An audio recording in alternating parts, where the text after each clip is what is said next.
Hai semua, apa khabar? Selamat datang balik. Hari ni kita nak bedah siasat bab 2 dari buku teks Matematik tahun 3 dan kita akan pastikan kita betul-betul kuasai operasi asas. Jom kita mulakan pengembaraan matematik kita. Okey, dah sedia? Pengembaraan matematik kita kali ini bermula kat tempat yang paling best, zoo. Betul, dalam buku teks muka surat 27, kita dibawa ke zoo. Kat sinilah kita akan jumpa macam-macam nombor dan cabaran yang seronok untuk diselesaikan. Macam mana-mana pengembara pro, kita perlukan alatan yang betul, kan? Jadi hari ni, kita akan buka kotak alatan ahli matematik kita. Dalam ni ada 4 alat yang sangat-sangat hebat. Tambah, tolak, darab dan juga bahagi. Jom kita tengok alat yang pertama. Alat pertama kita, kuasa tambah. Ini alat yang kita guna bila kita nak kumpulkan beberapa benda sekaligus untuk tahu berapa jumlah semuanya. Sangat berguna, percayalah. Jom kita cuba satu contoh mudah. Kat zoo tu, katakanlah ada 1,382 ekor burung dan ada 6 ekor gajah. Untuk cari jumlah semua haiwan ni, kita cuma perlu bilang 6 langkah ke depan dari 1,382. Dan kita akan dapat 1,388. Senang kan? Itu tadi senang sangat. Tapi, apa jadi bila kita kena tambah nombor yang lagi besar dan hasil tambah dalam satu-satu lajur tu lebih daripada 9? Inilah masanya kita gunakan satu superpower matematik yang dipanggil kumpul semula. Jom kita tengok macam mana ia berfungsi. Katakan kita nak tambah 3,215 dan 1,997. Mula dari kanan sekali, rumah Sa. 5 tambah 7 dapat 12. Okey, kita tak boleh tulis 12 kat bawah tu. Jadi, kita tulis 2 dan yang satu tu kita bawa naik ke rumah sebelah, rumah Puluh. Sekarang kat rumah Puluh, kita tambah semua sekali dan dapat 11. Tulis 1, bawa lagi 1 ke rumah ratus. Kita ulang je proses yang sama ni untuk rumah ratus dan ribu. Dan jawapan akhir kita ialah 5,212. Okey, alat pertama dah kuasai. Jom kita tengok alat kedua dalam kotak kita, seni tolak. Kalau tadi tambah tu pasal menyatukan, tolak ni pula tentang mencari perbezaan atau berapa yang tinggal.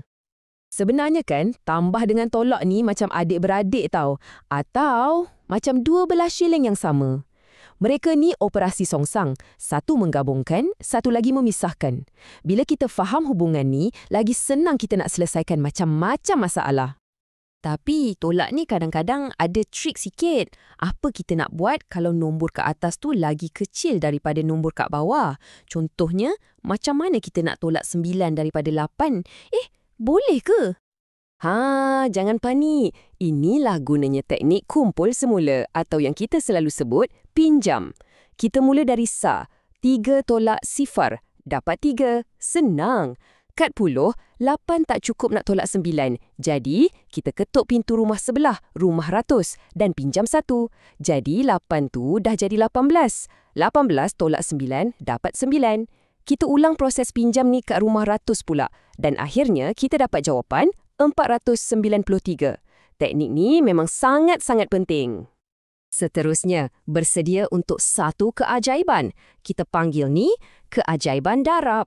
Ia sebenarnya macam jalan pintas untuk operasi tambah yang berulang-ulang. Serius, memang jimat masa.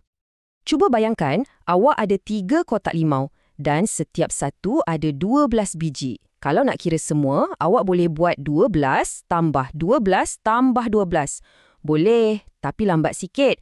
Dengan darab, kita cuma perlu buat 3 darab 12 dan terus dapat 36. Jauh lebih pantas kan?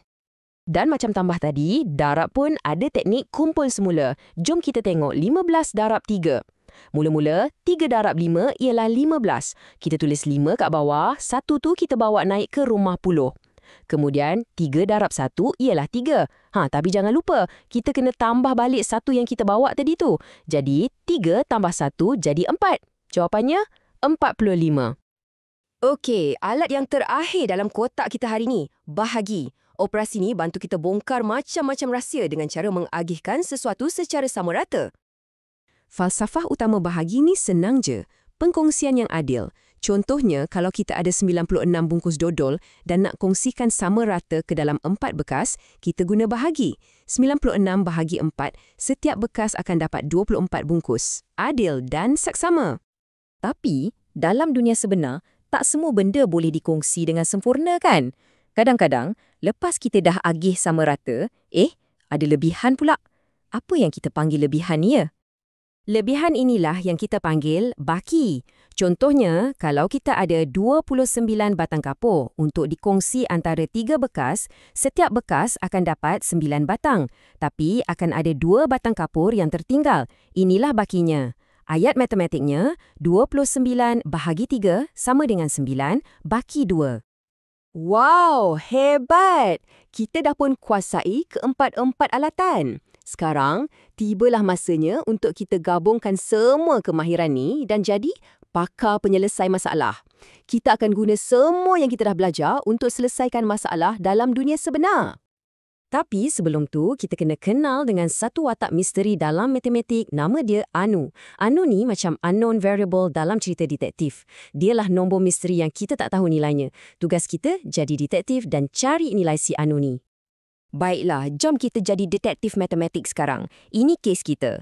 Sebuah sekolah ada 1,340 botol air. PIBG sumbang lagi 960. Kemudian 1,550 botol diagihkan kepada murid-murid. Soalannya, berapa baki botol air? Okey, kita pecahkan maklumat ni. Mula-mula kita ada, lepas tu dapat lagi, maksudnya kita kena tambah. Lepas tu diagihkan, maksudnya kita kena tolak. Nampak tak? Jadi, kita selesaikan satu persatu. 1,340 tambah 960, kita dapat 2,300. Kemudian, dari 2,300 tu, kita tolak 1,550 dan jawapannya ialah 750. Baki botol air yang tinggal ialah 750 botol. Hebat! Kes selesai!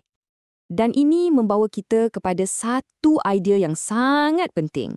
Seorang ahli matematik hebat, William Paul Thurston, pernah cakap, matematik ni sebenarnya bukan pasal nombor semata-mata, tapi tentang cara kita memahami dunia. Keempat-empat operasi yang kita belajar hari ini adalah alat untuk kita melihat dunia dengan lebih jelas. Jadi, untuk kita akhiri kupasan kali ini, saya ada satu soalan kreatif untuk awak. Kalau saya bagi awak ayat matematik 50 tambah 10 tolak 5, apakah cerita yang awak boleh reka daripada nombor-nombor ni? Fikirkanlah, awak bukan saja seorang ahli matematik, awak juga seorang pencerita.